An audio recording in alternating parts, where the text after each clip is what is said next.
क्या मसीहियों का ये कहना उचित है कि केवल मसीहत ही सच्चा धर्म है और केवल यीशु ही स्वर्ग का मार्ग है?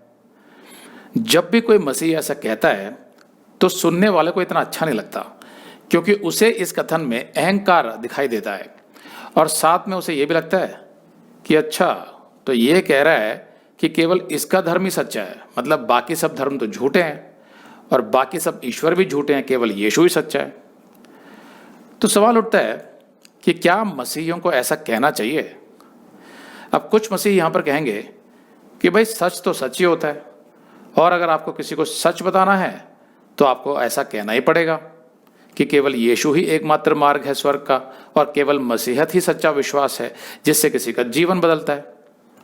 फिर वे कुछ उदाहरण भी दे सकते हैं, जैसे कि समझ लो आप अपने किसी दोस्त के साथ जा रहे हैं कहीं से, और वहां पर आपके एक तीसरे दोस्त का घर आ जाता है। मान लो उस दोस्त का नाम है अमित, और अमित के घर के सामने 2-3 लोग खड़े बातें कर रहे हैं। तो आपका दोस्त आपसे पूछता है कि भाई उनमें से अमित के डैडी कौन से हैं? तो आप बताते हैं कि वो जो घने मूंछों वाले हैं ना, वो अमित के डैडी हैं। तो आप बिल्कुल निश्चित तौर पर बताते हैं। आप ऐसा नहीं कह सकते कि भाई तीनों अमित के डैडी हैं, क्योंकि आपको पता है कि एक ही है, और आप सीधा उसकी तरफ उंगली उठा के कहते हैं कि वो अमित का डैडी है। तो इस तरह आपको सच बताना ही पड़ेगा जो सच होता है।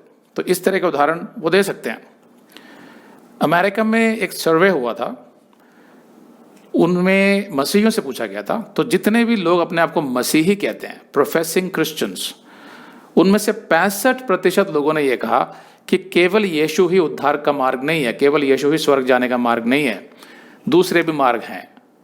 तो ऐसा 65% लोगों ने कहा। लेकिन समस्या ये है कि वो सब अपने आप को मसीही कहते हैं किसी भी वजह से।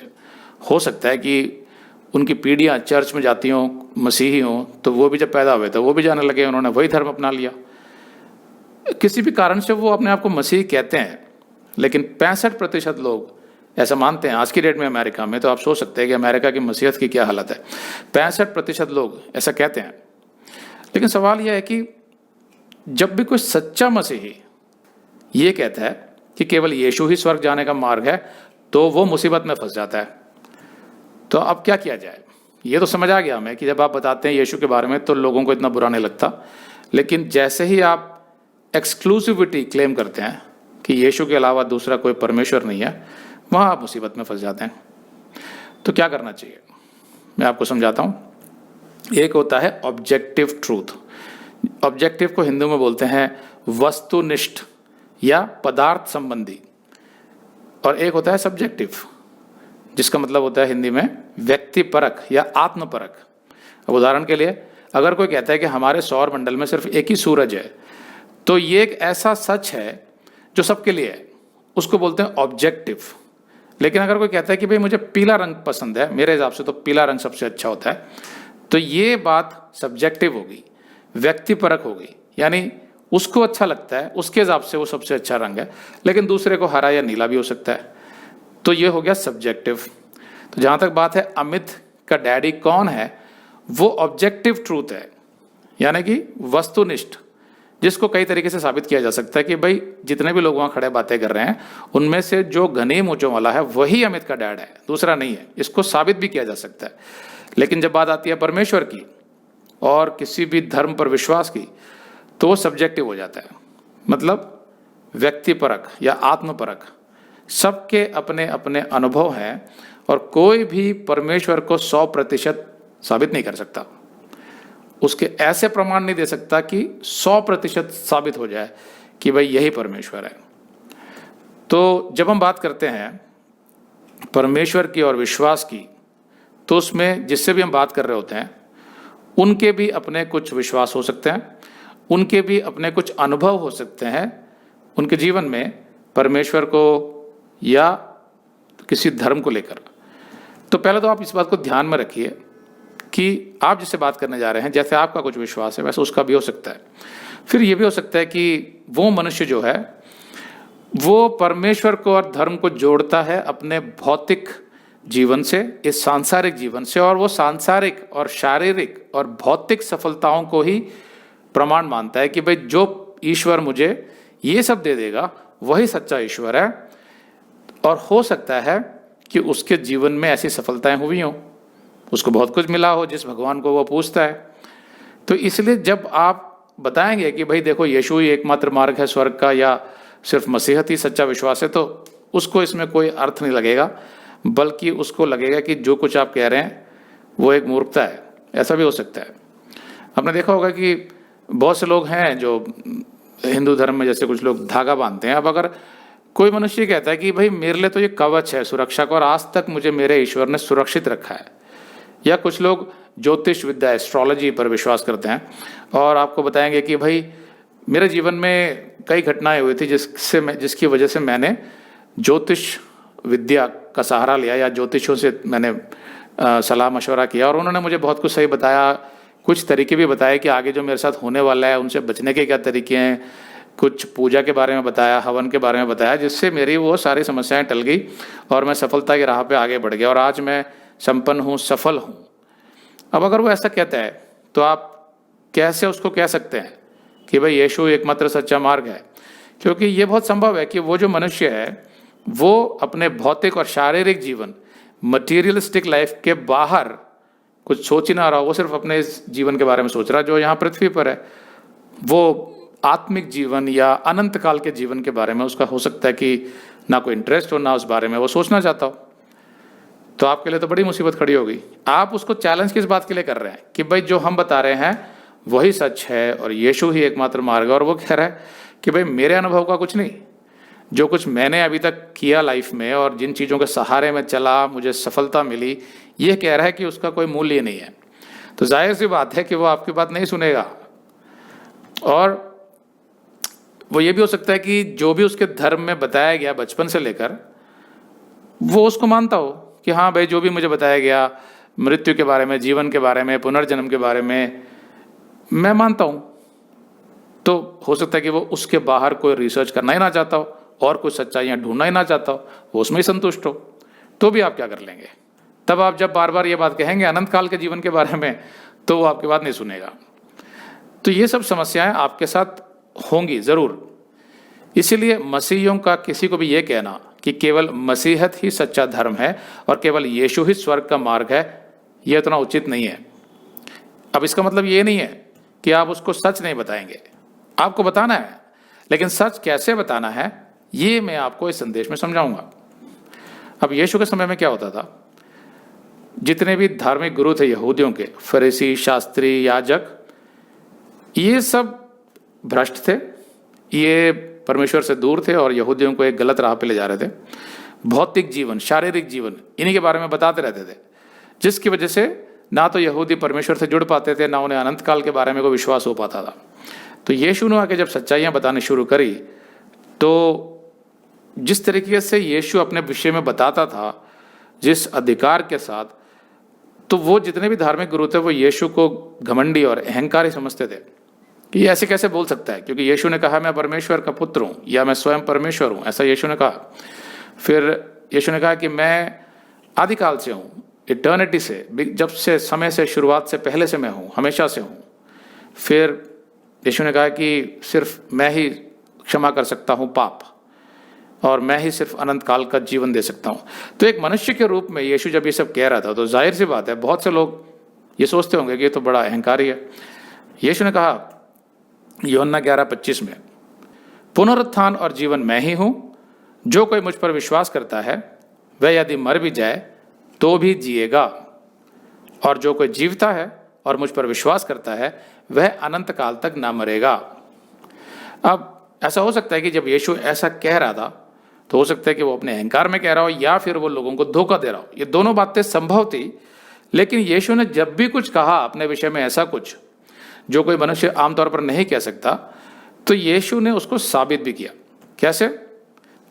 उसने जब ये कहा कि पाप को सिर्फ मैं ही क्षमा कर सकता हूँ क्योंकि मैं परमेश्वर हूँ और केवल परमेश्वर ही पाप को क्षमा कर सकता है, तो उसने मरकुस 2 में एक बारी झोले के मारे व्यक्ति को, यानी पैरालिटिक को, उसने बोला कि मैं तुम्हारे पाप क्षमा करता हूँ, तू चंगा हो गया है, तो उठ और अपनी खाट लेके चला जा। तो वो चंगा हो गया और उसने वैसा ही किया। तो यीशु ने साबित किया कि मैं पाप क्षमा कर सकता हूँ। फिर यीशु कई बार मुर्दों को जीवित कर देता था, जैसे याईर की बेटी को जीवित किया, विधवा के बेटे को जीवित किया, और सबसे बड़ी बात उसने मार्था और मरियम के भाई लाजर को जीवित किया, वो भी 4 दिन बाद, 4 दिन से वो कब्र में पड़ा था, वहाँ से जीवित किया। तो अब जब आप ऐसा कुछ कह रहे हैं कि पुनरुत्थान और जीवन मैं ही हूँ, और उसको आप साबित भी कर रहे हैं, तब तो फिर वो अहंकार नहीं हुआ, वो कोई झूठ नहीं हुआ, कोई छलावा नहीं हुआ। तो यीशु तो ये कर देता था जब भी वो अपनी बातें कहता था। यीशु ने ये भी कहा यूहन्ना 14:6 में, मार्ग और सच्चाई और जीवन मैं ही हूँ, बिना मेरे द्वारा कोई पिता के पास नहीं पहुँच सकता, यानी स्वर्ग नहीं पहुँच सकता कोई भी यीशु के बगैर। तो यीशु ने अपने अद्भुत कार्यों से ये साबित किया, ये सब सबूत थे उसके, जो कुछ भी यीशु ने कहा वो भी सबूत थे। लेकिन क्या हम ये साबित कर सकते हैं कि भाई यीशु परमेश्वर है? नहीं, हम उस तरीके से साबित नहीं कर सकते हैं। सिर्फ यीशु के बारे में सिर्फ बाइबल में नहीं लिखा, बल्कि ऐतिहासिक किताबों में भी लिखा है। जो रोमी इतिहासकार थे, जो मसीही नहीं थे, उन्होंने भी लिखा है कि यीशु था और उसने क्या क्या किए थे, वो एक अलग विषय है। आप तो जानते हैं कि सिर्फ यीशु ही परमेश्वर है, दूसरा कोई नहीं है। लेकिन जो सुनने वाला है उसके जीवन के अनुभव कुछ और हैं, वो यीशु के बारे में कुछ जानता भी नहीं है। तो सवाल यह है कि आपको तो पूरा विश्वास है कि जो यीशु ने बाइबल में किया और जो उसके वचन है, जिसको सुनते ही आपके आत्मा को भेद जाते हैं, वो हृदय को भेद जाते हैं, और एकदम से आपको पता चल जाता है कि ये मनुष्य के वचन नहीं है, ये परमेश्वर के हैं। लेकिन जिससे आप ये सुना रहे हैं, उसके जो अपने जीवन के अनुभव हैं, अपने विश्वास, अपने धर्म को लेकर, अपनी सफलताओं को लेकर, उसके सामने आप जब ये बोलेंगे तो वो अटक जाता है वहाँ पे। उस मनुष्य का जो माइंड है वो उस तरीके से नहीं सोच पा रहा जैसे आपने सोचा। तो आपको क्या करना चाहिए? आपको सबसे पहले तो ये ध्यान रखना है कि आप किसी भी मनुष्य से कोई तर्क जीतने के लिए उसको सुसमाचार नहीं सुना रहे हैं कि भाई मुझे किसी तरह इसको तर्क में हरा कर साबित करना है कि यीशु ही परमेश्वर है और सिर्फ मसीहत ही सच्चा विश्वास है। नहीं, ऐसा हमारा कोई उद्देश्य है ही नहीं, क्योंकि उससे कोई लाभ भी नहीं होगा। और आपको जो उसको आप सुसमाचार सुना रहे हैं, उसके पीछे का उद्देश्य सिर्फ इतना ही होना चाहिए कि एक ऐसी सच्चाई जिसको आपने ना केवल विश्वास किया बल्कि आपने अनुभव भी किया इस जीवन के बारे में, मृत्यु के बारे में और अनंत काल के जीवन के बारे में, उस सच्चाई के आने से आपके जीवन में जो लाभ हुए, जो बदलाव हुए, वो आप दूसरे किसी भाई या बहन के साथ शेयर कर रहे हैं, उसके साथ साझा कर रहे हैं कि भाई मैं ये मानता हूँ, इससे मेरे जीवन में लाभ हुआ। उसके लिए ये भी बहुत ज़रूरी है कि आप दूसरे मनुष्य की भी सुने उतना ही जितना आप उसको बोलना चाहते हैं। कहने का मतलब है कि उसके भी कुछ विश्वास है, उसको भी आप सुनिए, उसको नकारिए मत कि नहीं भाई जो तुम कह रहे हो वो गलत है, वो विश्वास गलत है, वो ईश्वर गलत है, ऐसा कभी मत करिए। आप जब उसके साथ सुसमाचार साझा कर रहे हैं तो आप पहले ये पूछिए कि भाई आप मसीहत के बारे में क्या जानते हैं, आपके हिसाब से मसीहत क्या है, यीशु के बारे में क्या जानते हैं कि यीशु कौन था, और जितना कुछ आपने सीखा है अभी तक हमारे वेबसाइट से और यूट्यूब के वीडियो से, उसके आधार पर उसके जितने भी डाउट्स हैं मसीहत के लेकर के, सच्ची मसीहत क्या है, यीशु कौन था, कहाँ पैदा हुआ था, उन सबको पहले क्लियर करने की कोशिश कीजिए। और उसके बाद आप पूछिए कि अगर मैं आपको यीशु के बारे में कुछ सच्चाइयाँ बताऊँ तो क्या आप सुनना चाहेंगे। अगर वो मना कर देता है तो उस पर किसी प्रकार का दबाव मत डालिए, लेकिन अगर वो सुनने को तैयार हो जाता है तो उसको नम्रता से कुछ बातें बताइए यीशु के बारे में। बताइए कि यीशु कौन था बाइबल में और उसने क्या किया और क्या सिखाया, जिसके आधार पर आपको लगा कि आप एक पापी हैं, और जब तक आपके अंदर पाप है तब तक परमेश्वर, जो सच्चा परमेश्वर है, सृष्टिकर्ता जिसने सबको बनाया, उसके अंदर कोई पाप नहीं है, वो एकदम पवित्र परमेश्वर है। और जब तक आपके अंदर कोई भी पाप है, चाहे आपने कभी झूठ बोला हो जीवन में, या कोई चोरी करी हो, या कोई व्यभिचार से संबंधित बातें करी हो, एडल्ट्री, ऐसी फिल्में देखी हो, किसी भी प्रकार का जो पाप आपके अंदर है जिसकी वजह से परमेश्वर से आपका संबंध नहीं बन सकता, आपको ये एहसास हुआ, अनुभव हुआ अपने मन के अंदर जब आपने बाइबल में से यीशु के विषय में जाना, और आपको ये बाइबल में जो संदेश है यीशु का कि मन फिराना बहुत ज़रूरी है अपने पापों से।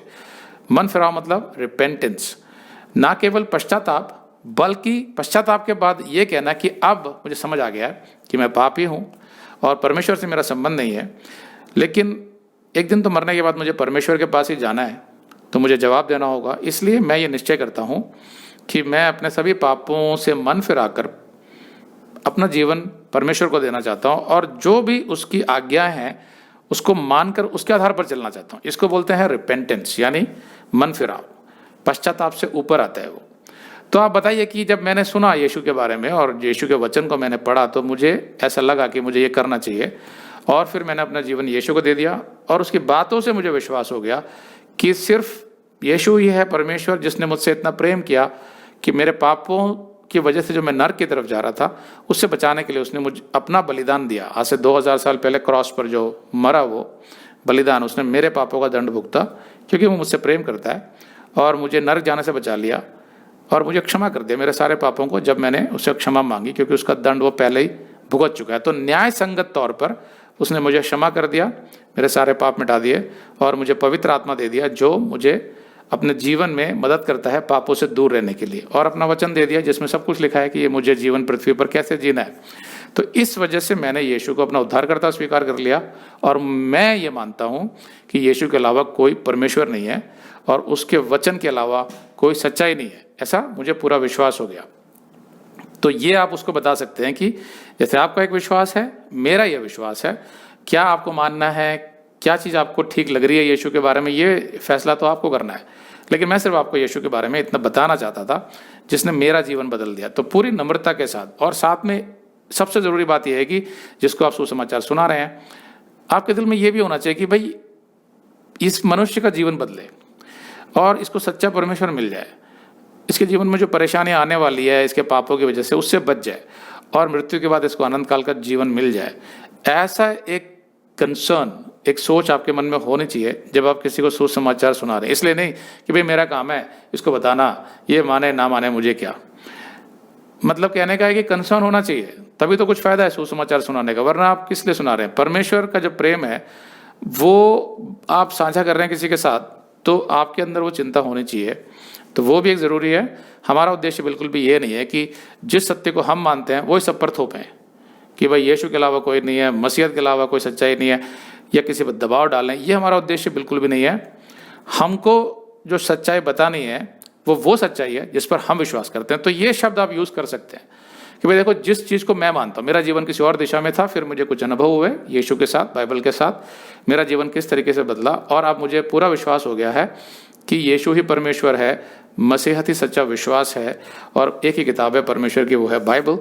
तो मैं ऐसा मानता हूँ और यही बातें मैं आपको बताना चाहता हूँ। अगर आपको बुरा ना लगे तो, और वो मनुष्य अगर सुन लेता है तो आप उसको सुना दीजिए। तो सच्चाई बताना ज़रूरी है, लेकिन सही रीति से, किसी ऐसी रीति से बिल्कुल नहीं बताना चाहिए कि दूसरा मनुष्य उसे गलत समझ जाए या उसको आपके अंदर सिर्फ अहंकार दिखाई दे, तब उसका कोई लाभ नहीं होगा। लेकिन साथ में ये भी ध्यान रखिए कि जब आप उसको सही रीति से बता रहे हैं अपने अनुभव यीशु के विषय में, तो आप बिल्कुल अधिकार के साथ, आत्मविश्वास के साथ बताइए। ऐसे डरते सहमते मत बताइए कि पता नहीं क्या सोचेगा, नहीं, आप बताइए क्योंकि वो आपका विश्वास है। ठीक इसी तरह अगर वो भी अपना विश्वास बताना चाहता है कि भाई मुझे इस ईश्वर पर विश्वास करके ये लाभ हुए मेरे परिवार को, मेरे घर को, तो उसको नम्रता से सुनिए। ये मत जवाब दीजिए कि भाई वो सब गलत है, नहीं, वो उसका अनुभव है, उसको बोलने दीजिए।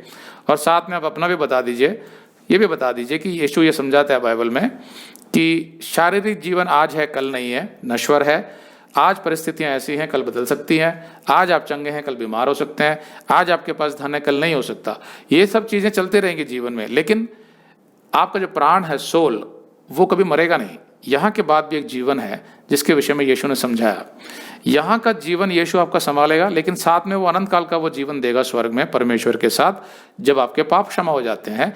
और ये बात सिर्फ मसीहत सिखाती है कि हर मनुष्य के अंदर पाप होता है जब से वो पैदा हुआ है। तो इसीलिए हमारा जो विश्वास है बाइबल पर, वो हमें ना केवल यहाँ पर शांति देता है पृथ्वी पर, बल्कि मृत्यु के बाद हमें पता है कि हम कहाँ जा रहे हैं। तो क्योंकि हमें पता है कि हम कहाँ पहुँचेंगे, उससे भी हमारे मन में शांति रहती है यहाँ पर कि ठीक है, ऊंच नीच हो रही है, कोई बात नहीं, हमारा जो पूरा जीवन है उसकी एक दिशा है। और इस पूरे जीवन को जिसने थाम रखा है, उसने हमसे वादा किया है कि वो ना तो हमें कभी छोड़ेगा, ना कभी त्यागेगा, और हमारे जीवन की जितनी भी ज़रूरतें हैं उनको पूरी भी करेगा। इसकी वजह से हमारे जीवन में शांति रहती है। आप उसके साथ ऐसे बता सकते हैं। तो ध्यान रखिए कि सच तो आपको बताना है और पूरे आत्मविश्वास के साथ बताना है, लेकिन नम्रता के साथ बताना है। कभी अहंकार में नहीं बताना है कि सिर्फ आप ही को सच्चाई मालूम है, दुनिया में किसी और को मालूम नहीं है, ऐसा नहीं बताना है। पौलुस ने कहा था रोमियो के 1:16 में, क्योंकि मैं सुसमाचार से नहीं लजाता, इसलिए कि वह हर एक विश्वास करने वाले के लिए, पहले तो यहूदी फिर यूनानी के लिए उद्धार के निमित्त परमेश्वर की सामर्थ्य है। यहूदियों के पास आया था यीशु, यीशु स्वयं यहूदी था, उसने वो समाचार फैलाया। यूनानी मतलब यहाँ पर सिर्फ यूनानी नहीं बल्कि सारे अन्य जातियों के, अन्य धर्मों के, पृथ्वी भर में फैले सभी मनुष्यों के लिए उद्धार का जो मार्ग है वो यीशु मसीह है। ये है सुसमाचार, जिसको सुनाने से हमें कभी शर्माना नहीं है, कभी डरना नहीं है, लेकिन उसको सही रीति से बताना है लोगों को। हाँ ठीक है, दूसरे तर्क विवाद भी हो सकते हैं जब आप सुसमाचार सुनाते हैं। तो जितना कुछ भी आपने पढ़ा है अभी तक, सीखा है हमारे चैनल से और वेबसाइट से, वो आप बताइए उनको तरीके से, लेकिन बिना किसी अहंकार के। दूसरे को नीचा दिखाने की कोशिश कभी मत कीजिए कि भाई तुम्हारा ज्ञान तो मिथ्या है, वो तो कल्पना है।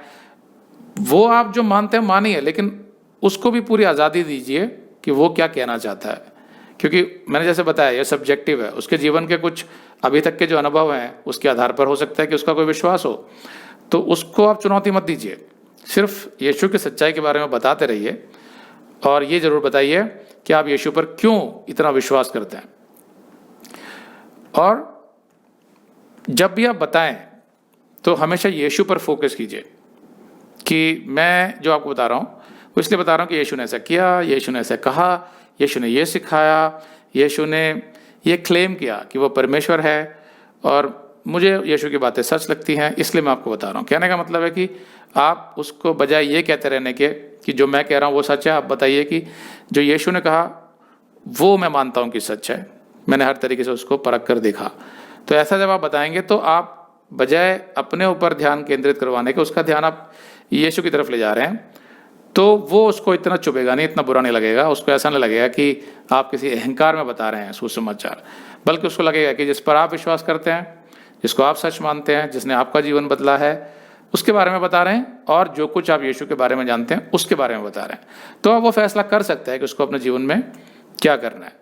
और सबसे ज़रूरी बात यह है कि जब आप उसको सुसमाचार सुनाएं तो अपने जीवन की जो गवाही है आपकी, कि भाई आप उसको बता सकते हैं कि देखिए जहाँ तक बात आती है ईश्वर की और विश्वास की, तो मैं भी ऐसा कर सकता था कि मैं किसी ऐसे ईश्वर के पास जाऊं या किसी ऐसे गुरु के पास जाऊं जिसकी शिक्षाओं से या जिसके चमत्कारों से मेरा भौतिक जीवन, शारीरिक जीवन अच्छा हो जाए, मुझे बहुत सफलता मिले, मुझे बहुत धन मिले, ऐसा कुछ हो जाए मेरे जीवन में। मैं भी कर सकता था ऐसा, लेकिन मैंने नहीं किया वो, क्योंकि मुझे यीशु की बातों में ज़्यादा सच्चाई लगी।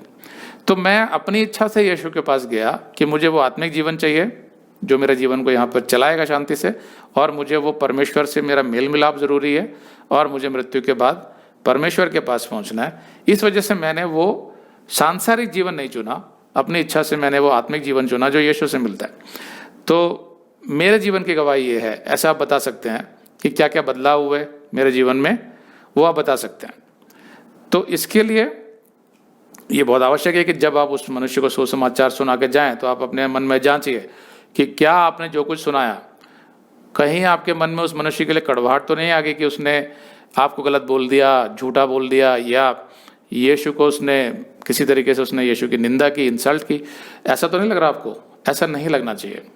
अगर आपने सही रीति से सुसमाचार सुनाया होगा, नम्रता से, प्रेम से और एक कंसर्न से, तो आपको कभी भी ऐसा नहीं लगेगा कि भाई अंदर कड़वाहट आ गई। क्योंकि अब मैं ये मानता हूँ बिल्कुल, जब आप शुरू में आप सुसमाचार सुनाने लगते हैं लोगों को, तो हमसे बहुत सी गलतियाँ होती हैं, लेकिन वही तरीका होता है सीखने का।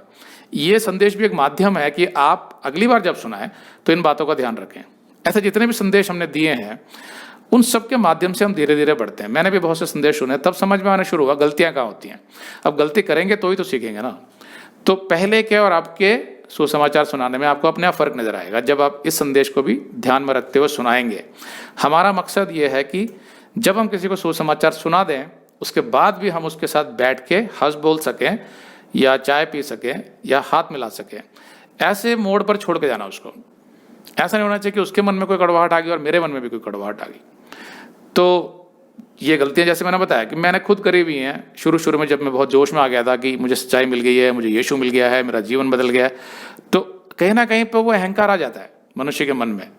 और यहीं पर आपको ध्यान रखना है कि हमें बार बार इस अहंकार के तौर पर किसी को बताना नहीं है। कड़वाहट बिल्कुल नहीं होनी चाहिए जब भी आप कोई भी आपके सुसमाचार को इनकार कर दे या कोई भी यीशु के विरुद्ध कुछ बोल दे। ये सबसे बड़ी परख होती है किसी भी विश्वास की कि वो सच्चा है कि नहीं।